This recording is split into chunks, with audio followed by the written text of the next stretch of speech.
এবার আমরা বের করব মড। মড হচ্ছে হাইয়েস্ট ফ্রিকোয়েন্সি। তুমি যদি একটু খেয়াল করো এখানে সবচেয়ে বেশি আছে কোনটা? 5 5 হচ্ছে ৩ বার আছে। 6 মাত্র ২ বার আছে। সুতরাং এখানে তোমার মড হচ্ছে 5। মড হচ্ছে এখানে 5, ওকে? সো আশা করি এই ম্যাথটাও তুমি বুঝতে পেরেছো। আমরা এখন নেক্সট ম্যাথে চলে যাব। এই যে আমাদের নেক্সট ম্যাথ। তোমরা একটু পড়ো, আমি তোমাদেরকে একটু সুযোগ দিচ্ছি পড়ার।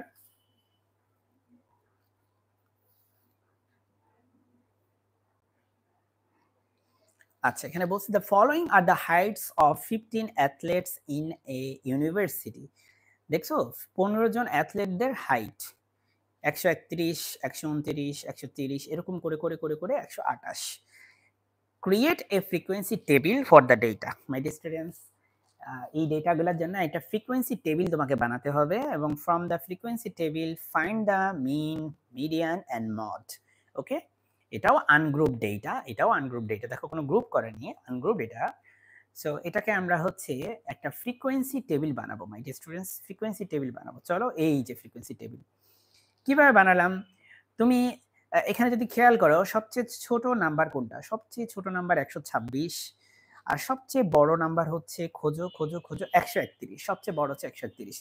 তাহলে তুমি 126 থেকে শুরু করে 127, 128, 129, 130, 131 পর্যন্ত তুমি হচ্ছে এক্স এর ভ্যালুগুলো নিবে। এক্স হচ্ছে এখানে তোমার অ্যাথলেটদের হাইট। একটা ট্যালি বানাবে, কারণ আনগ্রুপ ডেটা, এরকম আনগ্রুপ ডেটা থাকলে ট্যালি বানালে সহজেই বোঝা যায়, তাই না? ট্যালি তোমরা ছোটবেলা থেকে পড়ে আসছো। 131 কিভাবে কি করবা? 131 যখন দেখছো তুমি এই যে 131 এ একটা দাগ দিবা। 129 দেখছো তুমি 129 এ একটা দাগ দিবা। 130 দেখলা, 130 এ তুমি একটা দাগ দিবা। 126 দেখছো, 126 এ তুমি একটা দাগ দিবা। তারপরে 131 দেখছো, 131 এ তুমি একটা দাগ দিবা। এভাবে করে করে তুমি হচ্ছে ট্যালিটা বানিয়ে ফেলবে। ট্যালি বানানো খুব সহজ, তাই না? তোমরা ছোটবেলা থেকে শিখছো এগুলো।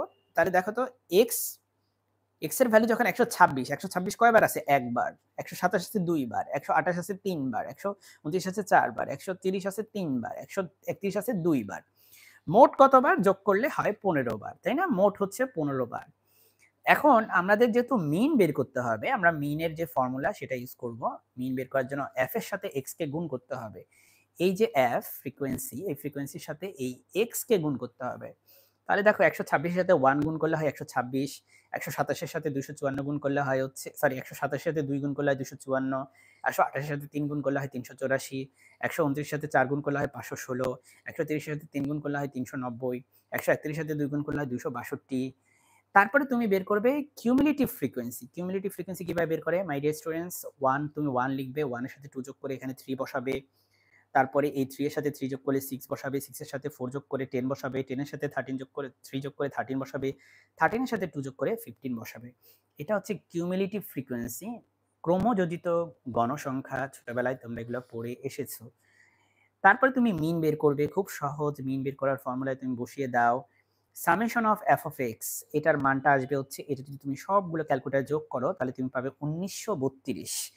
তাকে তুমি 15 দিয়ে ভাগ করলে তুমি পাবে 128.8। এটাই হচ্ছে তোমার মধ্যমা। ওকে, এটাই হচ্ছে তোমার মধ্যমা বা মিন। সরি, এটা মধ্যমা না, এটা হচ্ছে গড়, এটা গড় বা মিন। ওকে, এখন চলো আমরা মধ্যমা বের করি, মিডিয়ান বের করি, মিডিয়ান বের করি। ওকে মাই ডিয়ার স্টুডেন্টস, মিডিয়ান বের করার জন্য আমরা কি করব? দেখো আমরা এখানে যে ট্রিক্সটা, সেই ট্রিক্সটা এখানে লিখে দিছি। এই যে খেয়াল করো, খেয়াল করো ট্রিক্সটা কি। ট্রিক্স হচ্ছে এখানে নাম্বার আছে 15টা, 15কে 2 দিয়ে ভাগ করলে হয় হচ্ছে 7.5, তাই না? টোটাল কতগুলো ডাটা আছে এখানে? 15টা ডাটা আছে, 15কে 2 দিয়ে ভাগ করলে হয় 7.5। তাহলে রাউন্ড করো, নিয়ারেস্ট রাউন্ড করলে কত হয়? 8। 7.5 এর জায়গায় 8 নাও। Look at CF and lies in 129। তুমি একটু খেয়াল করো 8 কোথায় আছে? টোটাল 15, 15-এর মধ্যে অর্ধেক করলে হয় 7.5, 7.5কে রাউন্ড করলে হয় 8।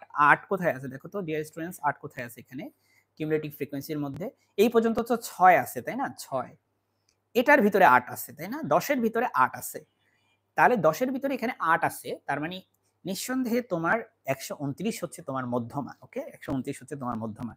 আশা করি বুঝতে পেরেছো যে কিভাবে আনগ্রুপ ডেটার ক্ষেত্রে মধ্যমা বের করতে হয়। সো এখন আমরা যেটা করব যে মড বের করব। আমরা মড হচ্ছে 4। কিভাবে? খুব সহজ মড বের করা এখানে, কারণ দেখো সবচেয়ে বেশি সংখ্যক বার আছে হচ্ছে এই যে 4 বার, 4 বার হচ্ছে 129 আছে। আর কোনোটাই কিন্তু 4 বার নেই, সবগুলাই 4 এর কম, সুতরাং নিশ্চয়ই মড হচ্ছে এখানে 4 হবে। হ্যাঁ, তো আশা করি তোমরা